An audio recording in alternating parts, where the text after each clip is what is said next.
আবারও দুটো mobile number 01922252735 01971717172। নামটা লিখেন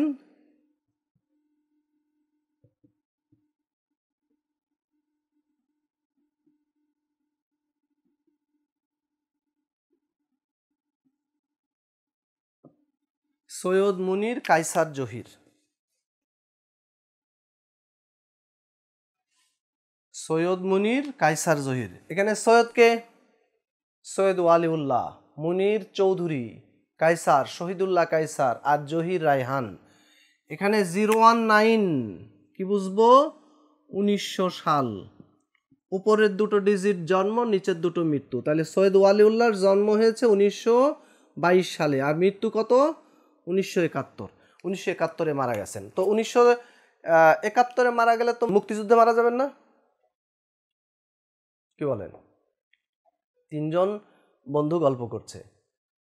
গল্পের বিষয়বস্তু হলো কার জন্ম কিবার। তো প্রথম জনকে জিজ্ঞেস করছে, এই বলতো তোর জন্ম কিবারে? ও বলছে আমার জন্ম সোমবার। দ্বিতীয় জনকে জিজ্ঞেস করছে, বলতো তোর জন্ম কিবার? ও বলছে আমার জন্ম বুধবার।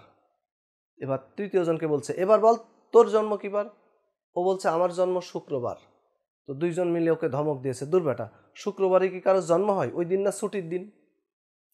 তো সৈয়দ ওয়ালিউল্লাহ তিনি 71-এ মারা গেছেন, কিন্তু 71-এ মারা গেলে যে মুক্তিযুদ্ধে মারা যাবেন এমন তো কোনো কথা নাই।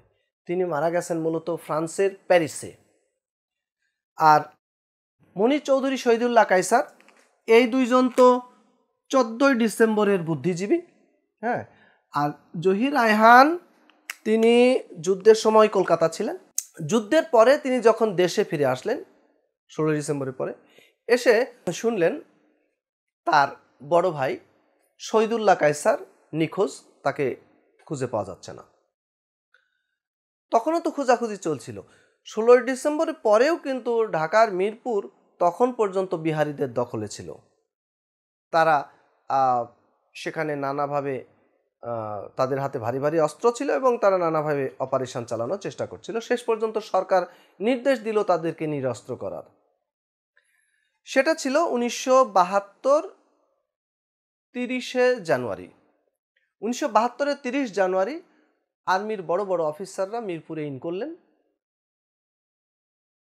আর এদিকে কে বা কারা জহির রায়হানের বাসায় ফোন দিয়েছে যে শহীদুল্লাহ কায়সারকে মিরপুরে পাওয়া গেছে। তো তিনি সাংবাদিক ছিলেন, তার তো একটা অ্যাক্সেস পাওয়া ছিল। আর এমন সময় এরকম সংবাদ, তিনি কি আর স্থির থাকতে পারেন? তিনিও চললেন। আর্মির অফিসারদের সাথেই তিনি মিরপুরে ইন করলেন, কিন্তু এই যে গেলেন আর ডিড নট কাম। বিষয়টা অবশ্যই রহস্যজনক। এখানে তার ওয়াইফ, জহির রায়হানের ওয়াইফ, দ্বিতীয়টা চিত্রনায়িকা সুচন্দা, তিনি মাঝে মধ্যে পত্রিকায় বিবৃতি দিয়ে থাকেন যে জহির রায়হানকে পরিকল্পিতভাবেই মিরপুরে ডেকে নেওয়া হয়েছিল। কারণ যুদ্ধের সময় তার কাছে বেশ কিছু ডকুমেন্টারি ফিল্ম ছিল, অনেক বড় বড় নেতা যারা ওপরে ওপরে দেখাচ্ছে যে যুদ্ধের পক্ষে কাজ করছে, কিন্তু ভেতরে তাদের দুরভিসন্ধি ছিল। আর এটা যদি প্রকাশ পেয়ে যায় তাহলে দেশের ভাবমূর্তিও নষ্ট হবে, আর তাদের জন্য এটা শুভকর হবে না। এই জন্য তারাই মূলত পরিকল্পিতভাবে জহির রায়হানকে মিরপুরে ডেকে নিয়ে গুম করে ফেলেছে। তো সেটা ছিল 30 জানুয়ারি 1972। ওকে, এবার লেখেন সৈয়দ ওয়ালিউল্লাহ।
বুবু কাঁদে বলে, চাঁদের অমাবস্যায় লাল শালু গায়ে জড়িয়ে, দুই তীরে উজানে, এখানে লেখেন দুই তীরে উজানে তরঙ্গ ভঙ্গ দেখে, দুই তীরে উজানে তরঙ্গ ভঙ্গ দেখে বহিপীর সুড়ঙ্গে বসে নয়ন চারার একটি তুলসী গাছের কাহিনী লিখল। আচ্ছা বলেন তো, এখানে এটা যদি একটা বাক্য হয়, এই বাক্যে কর্তাকে, একটি তুলসী গাছের কাহিনী লিখলো, কে লিখলো? একটি তুলসী গাছের কাহিনী কে লিখলো বলেন? বহিপীর। বহিপীর একটি তুলসী গাছের কাহিনী লিখলো, কোথায় বসে? সুড়ঙ্গে বসে, কি দেখে? দুই তীরে উজানে তরঙ্গ ভঙ্গ দেখে। কি গায়ে জড়িয়ে? লাল শালু গায়ে জড়িয়ে। কখন? চাঁদের অমাবস্যায়। কেন? বুবু কাঁদে বলে। তাহলে বুবু কাঁদে বলে চাঁদের অমাবস্যায় লাল শালু গায়ে জড়িয়ে, দুই তীরে উজানে তরঙ্গ ভঙ্গ দেখে বহিপীর সুড়ঙ্গে বসে কি লিখলো? এক নয়নচারার একটি তুলসী গাছের কাহিনী। এখানে এর মধ্যে আমরা সৈয়দ ওয়ালিউল্লাহর উপন্যাস পাব, এর মধ্যে তার নাটক পাব, এর মধ্যে তার গল্প পাব। তাহলে আমরা দেখে নিই কি কি আছে। আগে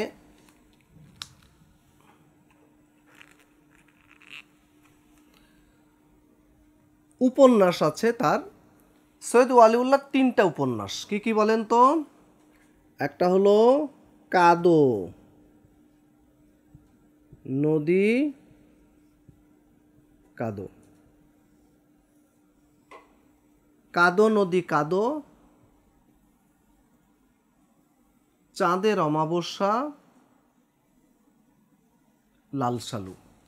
এই 3টা তার উপন্যাস। প্রথম প্রকাশিত উপন্যাস লাল শালু, এটা 1948 সালে প্রকাশিত হয়। কত সালে? 1948। এবং এটা লেখা হয়েছে মূলত ধর্মীয় কুসংস্কার নিয়ে, বিশেষ করে মুসলিম সমাজে মাজার কেন্দ্রিক যে কুসংস্কার, সেটা নিয়ে এটা লেখা হয়েছে। লাল শালু উপন্যাসটা অনুদিত হয়েছে ইংরেজিতে, tree without roots. Tree without roots এই নামে এটা ইংরেজিতে অনুদিত হয়েছে, এবং ইংরেজি অনুবাদটা উনি নিজেই করেছেন। আর একটা অনুবাদ হয়েছে এল আরবি শামস মাইমি। এল আর ব্রিয়ের শামস মাইমি এটা করেছেন তার মিসেস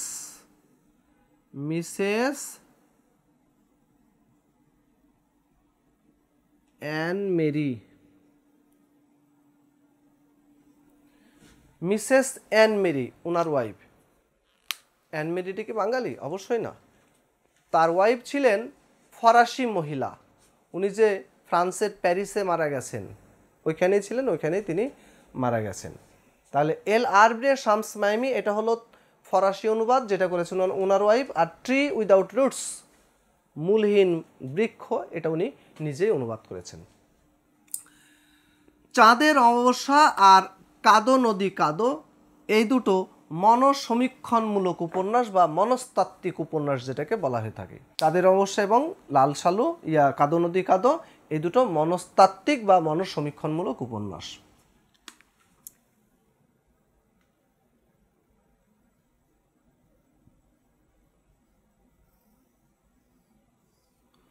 উজানে মৃত্যু, তরঙ্গ ভঙ্গ, বহিপীর সুড়ঙ্গ। কয়টা হলো? উজানে মৃত্যু, তরঙ্গ ভঙ্গ, বহিপীর সুড়ঙ্গ, এই 4টা হলো নাটক। তরঙ্গ ভঙ্গ এটা মুক্তিযুদ্ধ ভিত্তিক নাটক।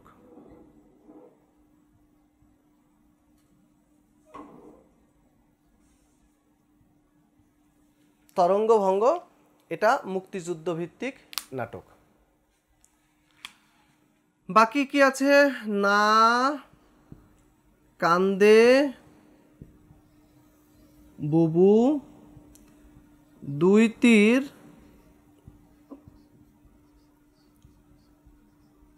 ও অন্যান্য গল্প, নয়নচারা,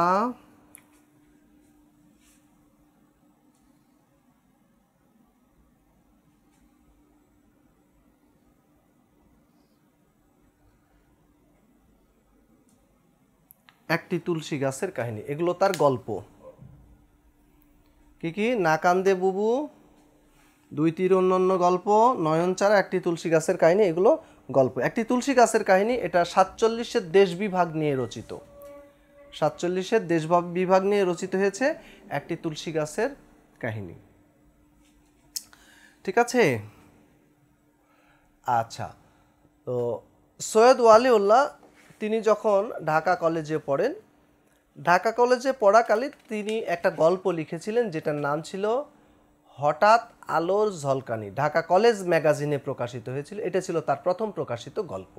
তাহলে লেখেন, তার প্রথম প্রকাশিত গল্প ঢাকা কলেজ ম্যাগাজিনে প্রকাশিত হয়েছিল, নাম হলো হঠাৎ আলোর ঝলকানি। ঠিক আছে, লেখেন হঠাৎ আলোর ঝলকানি, ঢাকা কলেজ ম্যাগাজিনে প্রকাশিত। আর একটা সাহিত্যকর্মের নাম লিখবেন তার, সেটা হলো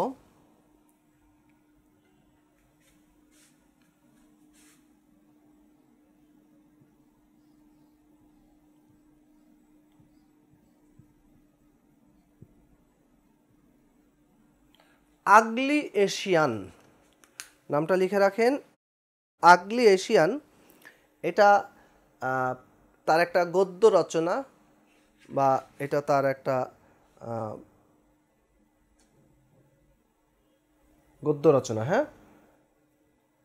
এটা তিনি ইংরেজিতে লিখেছেন, তবে বাংলায় অনুবাদ করেছেন যিনি, তার নাম হলো শিবব্রত বর্মন।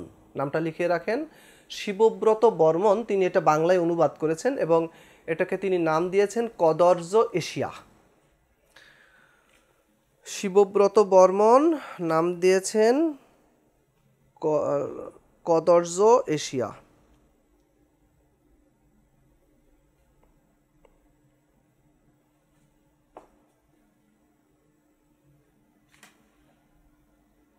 ঠিক আছে, তাহলে আগলি এশিয়ান এটা তার একটা গদ্য রচনা। এটা বাংলায় অনুবাদ করেছেন শিবব্রত বর্মন, তিনি নাম দিয়েছেন কদর্য এশিয়া।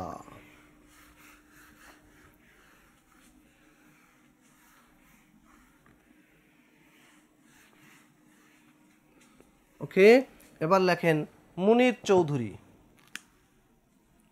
মুনির চৌধুরী লেখেন,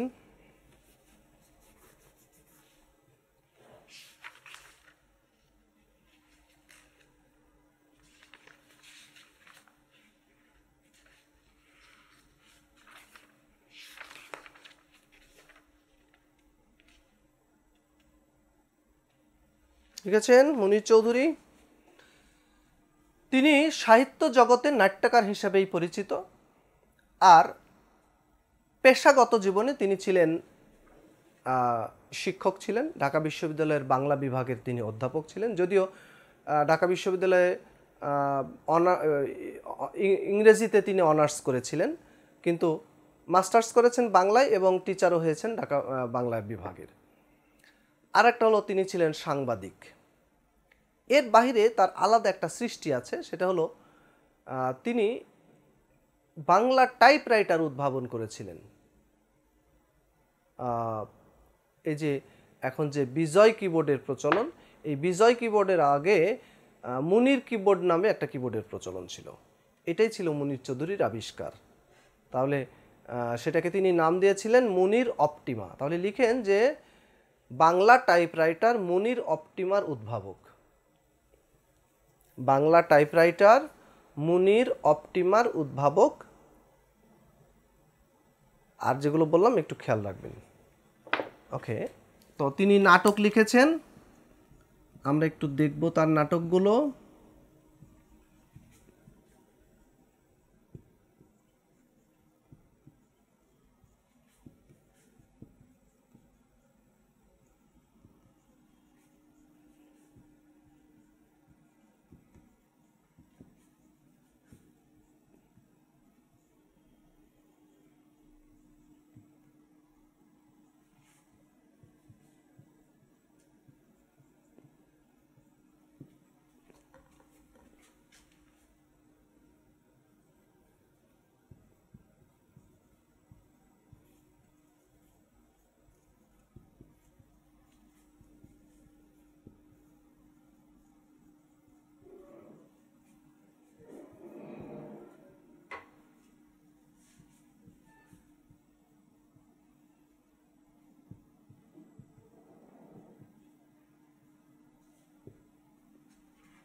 মুখরা রমণীর রূপার কৌটায় রাখা পলাশীর নষ্ট ছেলের রক্তাক্ত চিঠির বিষয়ে কেউ কিছু বলতে না পারলে দণ্ড দিয়ে সব মানুষকে কবরে পাঠানো হবে।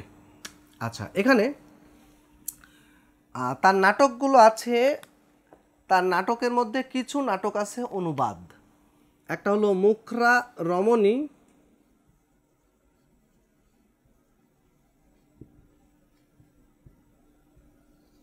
মুখরা রমণী বশীকরণ, রূপার কৌটা, আর কেউ কিছু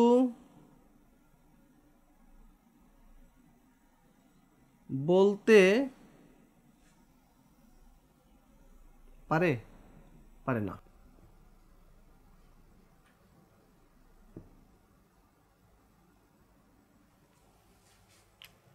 এই তিনটা হলো তার নাটক। কি কি? মুখরা রমণী বশীকরণ, রূপার কোঠা, আর কেউ কিছু বলতে পারে না। এই তিনটা হলো তার অনুদিত নাটক। মুখরা রমণী বশীকরণ এটা তিনি অনুবাদ করেছেন টেমিং অব দ্য শ্রু। কার লেখা? William Shakespeare. তাহলে উইলিয়াম শেক্সপিয়ারের টেমিং অব দ্য শ্রু থেকে মুখরা রমণী বশীকরণ। রূপার কোটা এটা হলো দ্য সিলভার বক্স। এটা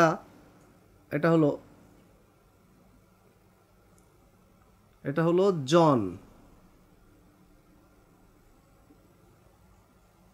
গলস ওর্দি।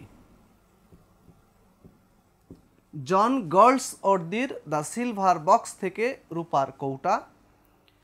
কেউ কিছু বলতে পারে না, এটা হলো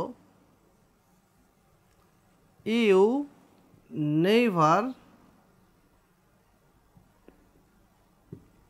নেভার ক্যান টেল। এটা হলো জি.বি. শ। জর্জ বার্নার্ড শর ইউ নেভার ক্যান টেল থেকে কেউ কিছু বলতে পারে না। এই তিনটা ছিল তার অনুদিত নাটক।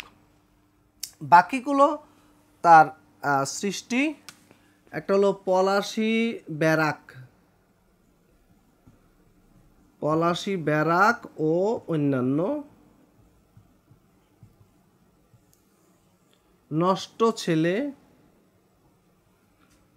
রক্তাক্ত প্রান্তর, চিঠি,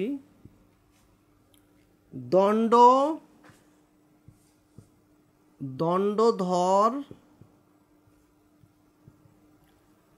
দণ্ডকারণ্য।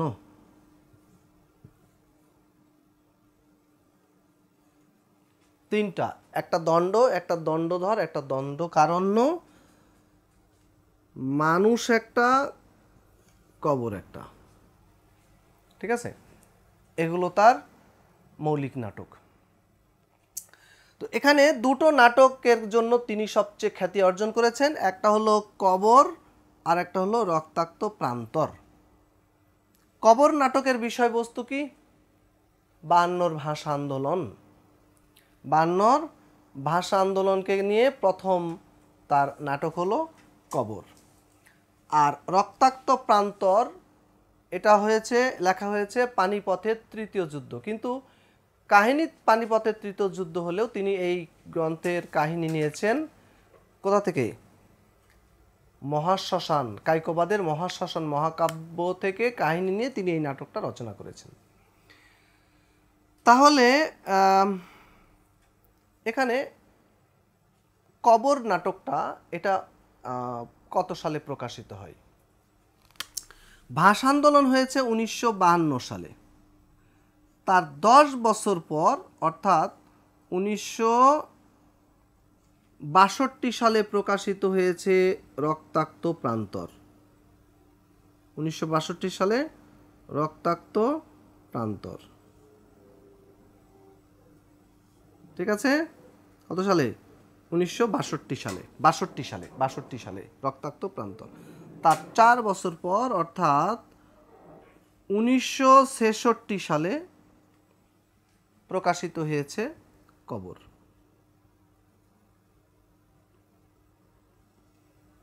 1966 সালে কবর।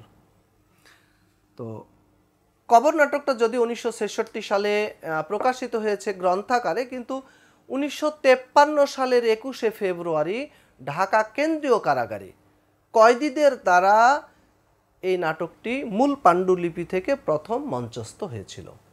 তথ্যটা শিখে রাখবেন যে 1953 সালের 21শে ফেব্রুয়ারি ঢাকা কেন্দ্রীয় কারাগারে মূল পাণ্ডুলিপি থেকে কয়েদিদের দ্বারা এই নাটকটি প্রথম মঞ্চস্থ হয়।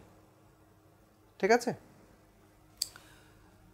আর রক্তাক্ত প্রান্তরের কাহিনী তো জানেন যে পানিপথের তৃতীয় যুদ্ধ, যেটা কার সাথে, যেটা যেটা মারাঠাদের সাথে কাবুলদের মধ্যে হয়েছিল, তাই না?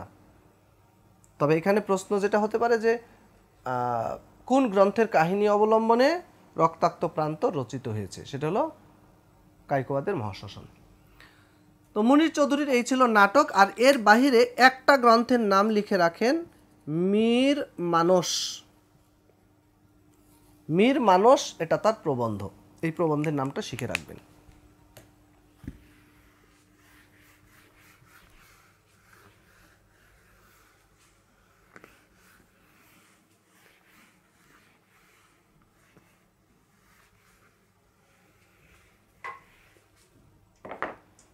আচ্ছা, এবার লেখেন শহীদুল্লাহ কায়সার।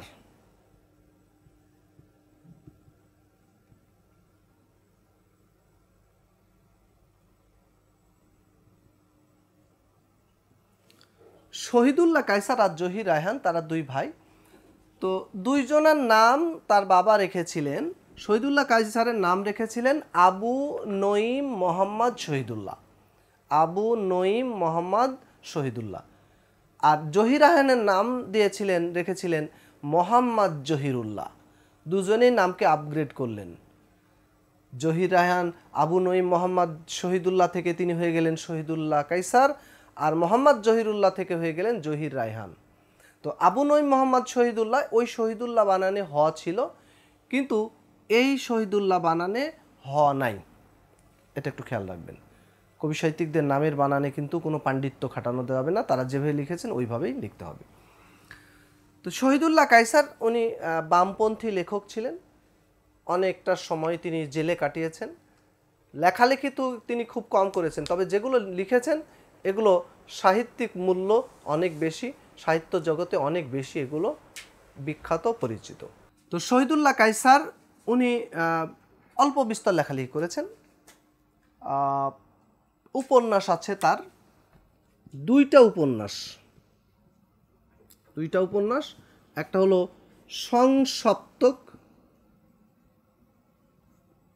আর একটা হলো সারেংবো।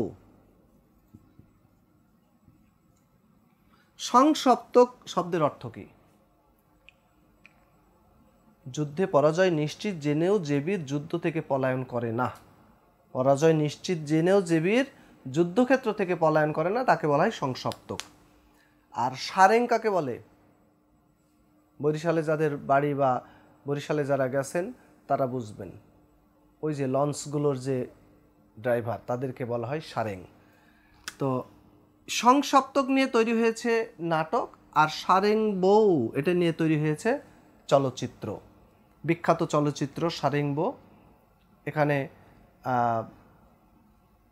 নায়ক ফারুক, নায়িকা কবরী, মারা গেলেন কবরী, তাই না? তো সেই সারেং বউ বিখ্যাত চলচ্চিত্র, ওরে নীল দরিয়া আমায় দে রে দে ছাড়িয়া, বিখ্যাত গান। তো এই দুটো হলো উপন্যাস। আর তার ভ্রমণ কাহিনী লেখেন একটা, ভ্রমণ কাহিনী পেশোয়ার থেকে তাশখন্দ। পেশোয়ার থেকে তাশখন্দ, এটা তার ভ্রমণ কাহিনী। পেশোয়ার পাকিস্তানে, পেশোয়ার, তাশখন্দ হলো উজবেকিস্তানের রাজধানী, তাই না? আর স্মৃতি কথা লেখেন। আচ্ছা, কয়েকটা নাম লিখবো আমি, দেখেন।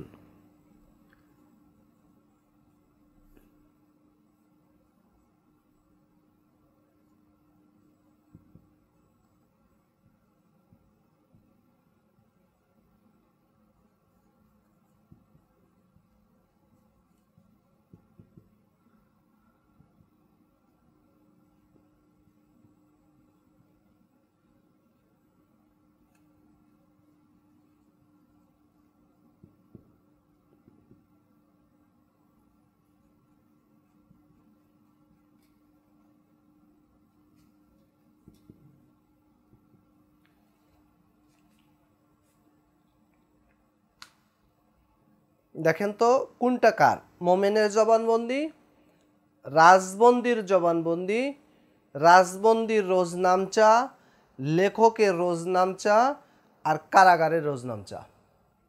খেয়াল রাখবেন নামগুলো। মোমেনের জবানবন্দি এটা হলো মাহবুবুল আলম। রাজবন্দির জবানবন্দি নজরুল।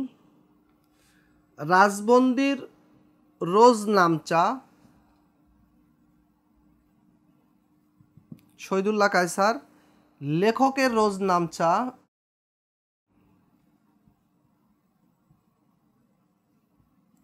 আবুল ফজল। আর কারাগারের রোজনামচা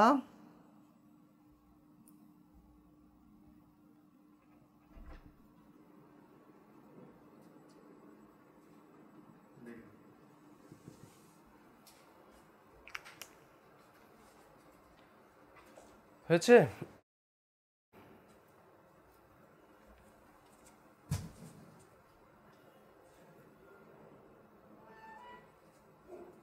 তো এখানে এই চারটার মধ্যে রাজবন্দির রোজনামচা এটা হলো শহীদুল্লাহ কায়সারের। ঠিক আছে।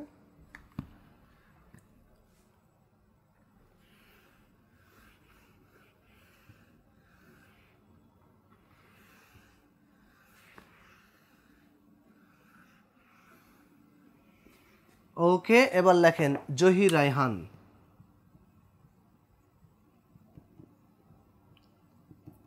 তাহলে জহির রায়হানের পুরো নামটা ছিল মোহাম্মদ জহিরুল্লাহ।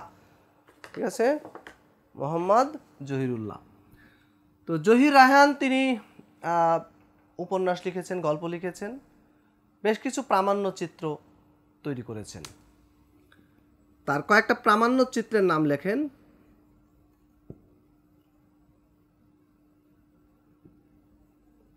একটা হলো স্টপ জেনোসাইড, আরেকটা হলো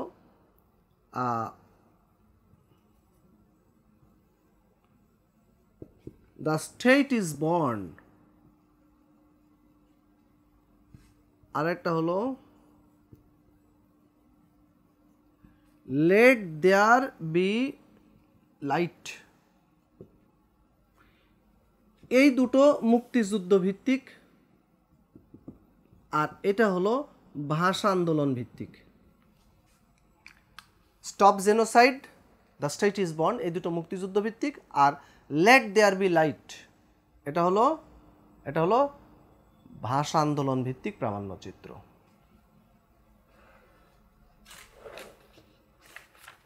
ঠিক আছে।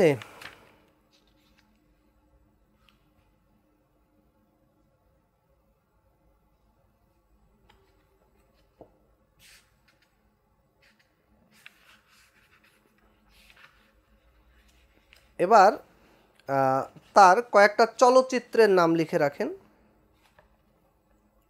একটা লেখেন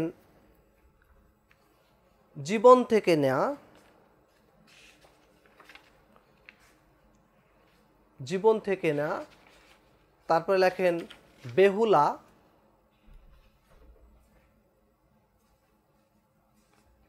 বেহুলা। তারপরে লেখেন সঙ্গম,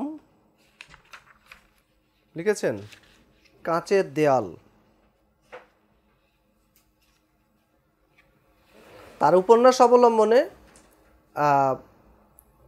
হাজার বছর ধরে এটা নিয়ে যদিও চলচ্চিত্র নির্মিত হয়েছে, কিন্তু সেই চলচ্চিত্র তিনি পরিচালক না, তার ওয়াইফ চিত্রনায়িকা সুচন্দা এটার পরিচালনা করেছেন। ওকে, এবার আমরা দেখি তার উপন্যাসগুলো।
ওগো শেষ বিকেলের মেয়ে, তোমার জন্য হাজার বছর ধরে বরফ গলা নদীর ধারে আরেক ফাল্গুনের আশায় তৃষ্ণা নিয়ে আর কত মৃত্যুর জন্য সূর্যগ্রহণের অপেক্ষায় থাকতে হবে।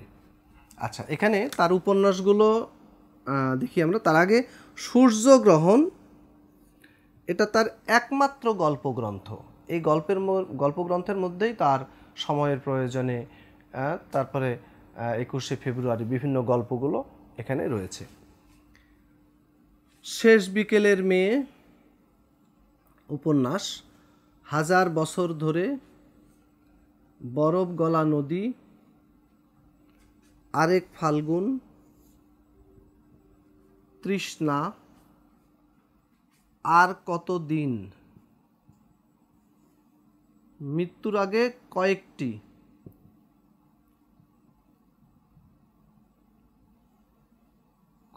মৃত্যু, এগুলো হলো তার উপন্যাস। আরেক ফাল্গুন এটা হলো ভাষা আন্দোলন ভিত্তিক প্রথম উপন্যাস, লিখে রাখেন। ভাষা আন্দোলন ভিত্তিক প্রথম উপন্যাস আরেক ফাল্গুন। আচ্ছা, তাহলে জহির রায়হানের শ্রেষ্ঠ উপন্যাস কোনটা? তার শ্রেষ্ঠ উপন্যাস হলো হাজার বছর ধরে, এবং এটার ওপরেই চলচ্চিত্র নির্মিত হয়েছে হাজার বছর ধরে, এবং এটার পরিচালক কোহিনুর আক্তার সুচন্দা, তার ওয়াইফ কোহিনুর আক্তার সুচন্দা, তিনি এটার পরিচালক ছিলেন। এটা 1964 সালে প্রকাশিত হয় এবং এটার জন্য তিনি আদমজী পুরস্কার লাভ করেন। আর আরেক ফাল্গুন এটা 1968 সালে, এটা 1964 আর এটা 1968 সালে প্রকাশিত হয়। ঠিক আছে, এখানে 1955 সালে ভাষা আন্দোলনের যে অনুষ্ঠান, সেই অনুষ্ঠানের পালনের কাহিনী নির্মাণ করা হয়েছে।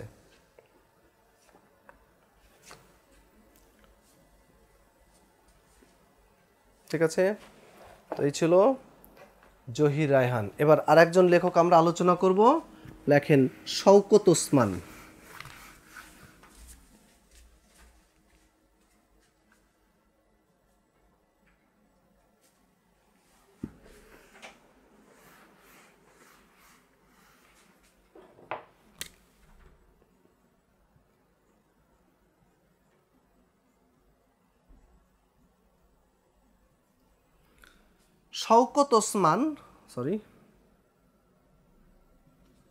শওকত ওসমান তিনি বেশ সমৃদ্ধ লেখালেখি তিনি করেছেন বাংলা সাহিত্যে। উপন্যাস, গল্প, নাটক, প্রবন্ধ সব ধরনের লেখালেখি তার আছে। আমরা উপন্যাস লেখেন।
বনি আদমের দুই সৈনিক নেকড়ে জঙ্গলের পুরাতন পতঙ্গের সমাগম ঘটিয়ে রাজ সাক্ষীকে জননীর কাছ থেকে হাসির মাধ্যমে বিদায় জানালো।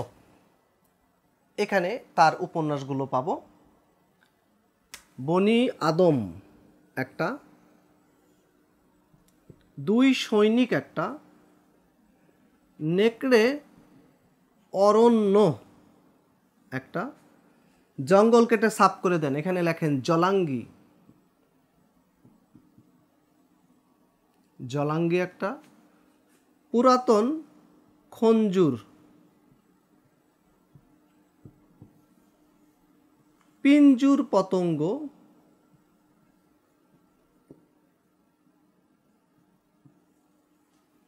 তারপরে সমাগম, রাজসাক্ষী, জননী,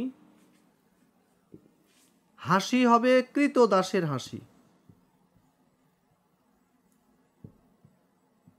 কৃতদাসের হাসি, বিদায় জাহান্নাম হতে বিদায়।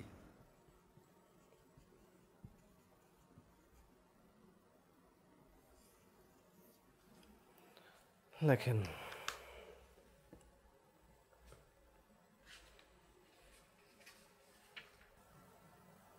লেখা হয়েছে। তো তার প্রথম উপন্যাস কোনটি? তার প্রথম প্রকাশিত উপন্যাস জননী। আমরা দেখেছিলাম মানিক বন্দ্যোপাধ্যায়, উনিও কিন্তু প্রথম উপন্যাস জননী রচনা করেছিলেন। আর শওকত ওসমান তিনিও জননী নামে উপন্যাস রচনা করলেন। ঠিক আছে, এখানে তার কতগুলো উপন্যাস আছে, যেমন দুই সৈনিক, নেকড়ে অরণ্য, জলাঙ্গি আর জাহান্নাম হতে বিদায়। কয়টা হলো? দুই সৈনিক, নেকড়ে অরণ্য, জলাঙ্গি, জাহান্নাম হতে বিদায়। এগুলো তার মুক্তিযুদ্ধ ভিত্তিক উপন্যাস। লিখে রাখেন, দুই সৈনিক, নেকড়ে অরণ্য, জলাঙ্গি, জাহান্নাম হতে বিদায়, এগুলো তার মুক্তিযুদ্ধ ভিত্তিক উপন্যাস।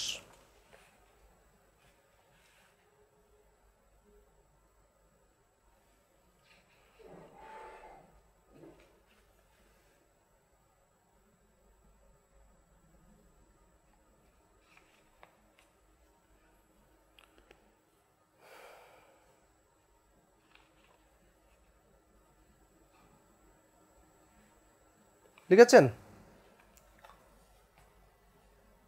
কৃতদাসের হাসি, এটার জন্য তিনি একটা পুরস্কারও পেয়েছেন, কি? আদমজী সাহিত্য পুরস্কার। ঠিক আছে, তো এগুলো হলো তার উপন্যাস। এবার আসেন নাটক।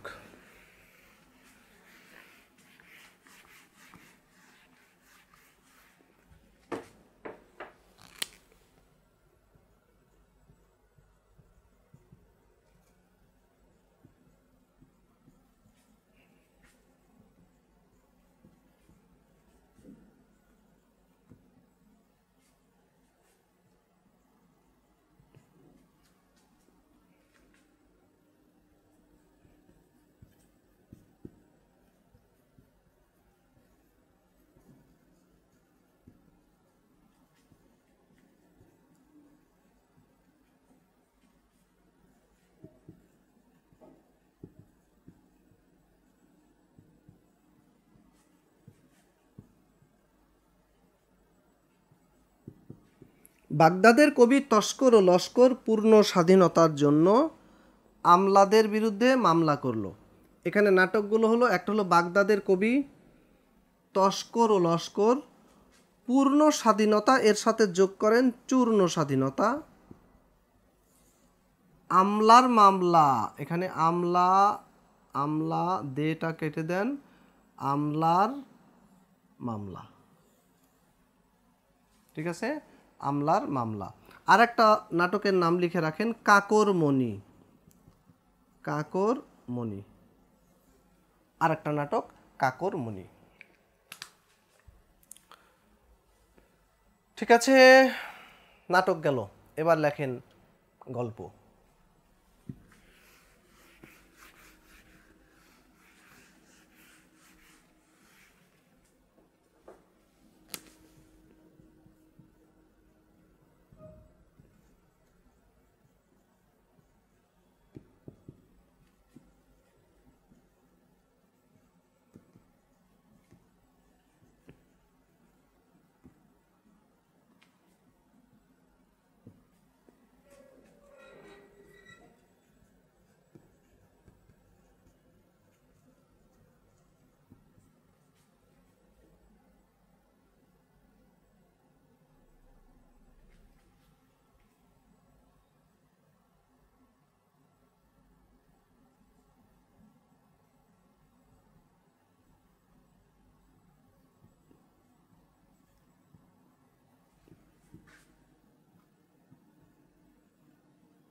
পিজরা পোলের জন্ম যদি তব বঙ্গে, প্রস্তর ফলকে শ্রেষ্ঠ গল্প হবে উভশৃঙ্গে। এখানে পিজরা পোল একটা, জন্ম যদি তব বঙ্গে একটা, প্রস্তর ফলক একটা, শ্রেষ্ঠ গল্প হবে একটা, উভশৃঙ্গ একটা। জন্ম যদি তব বঙ্গে এটা হলো তার মুক্তিযুদ্ধ ভিত্তিক গল্প। মুক্তিযুদ্ধ ভিত্তিক গল্প, জন্ম যদি তব বঙ্গে। ঠিক আছে।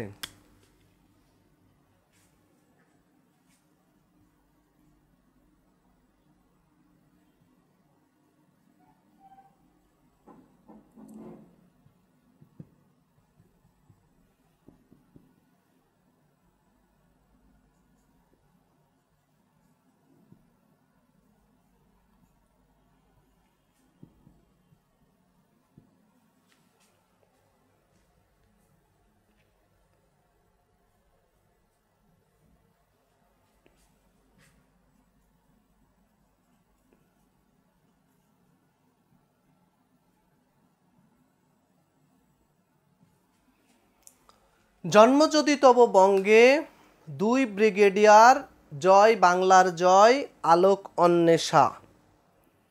ঠিক আছে। এগুলো এগুলো তার মুক্তিযুদ্ধ ভিত্তিক গল্প। এগুলো তার মুক্তিযুদ্ধ ভিত্তিক গল্প। দুই ব্রিগেডিয়ার, জয় বাংলার জয়, আলোক অন্বেষা আর জন্ম যদি তব বঙ্গে, এগুলো মুক্তিযুদ্ধ ভিত্তিক গল্প।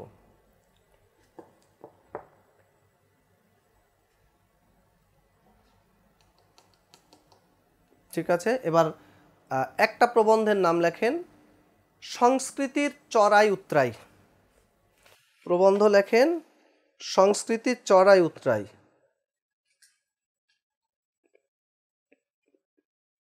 সংস্কৃতির চড়াই উতরাই।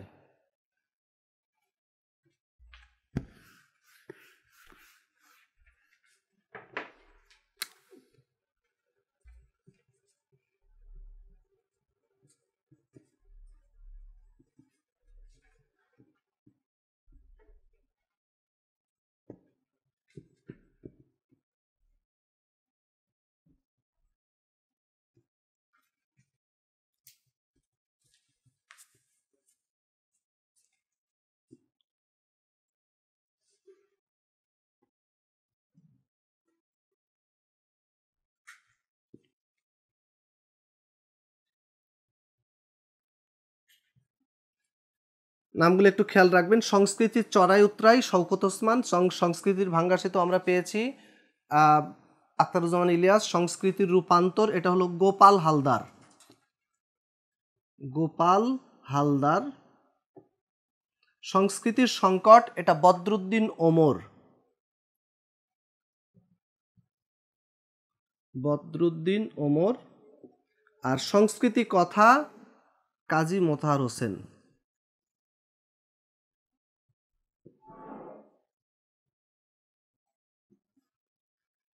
ঠিক আছে, তাহলে আজকে এই পর্যন্তই। আমরা বেশ কিছু লেখক, কবি, সাহিত্যিক সম্পর্কে আলোচনা করলাম। সবই কাজে লাগবে যদি খাতা থেকে এগুলোকে মাথায় ইনস্টল করে রাখেন আর সময় মতো চাহিদা মাত্র ইহার বাহককে নগদে ডেলিভারি দিতে পারেন। তো এই পর্যন্ত থাকলো। সবাই ভালো থাকবেন, সুস্থ থাকবেন।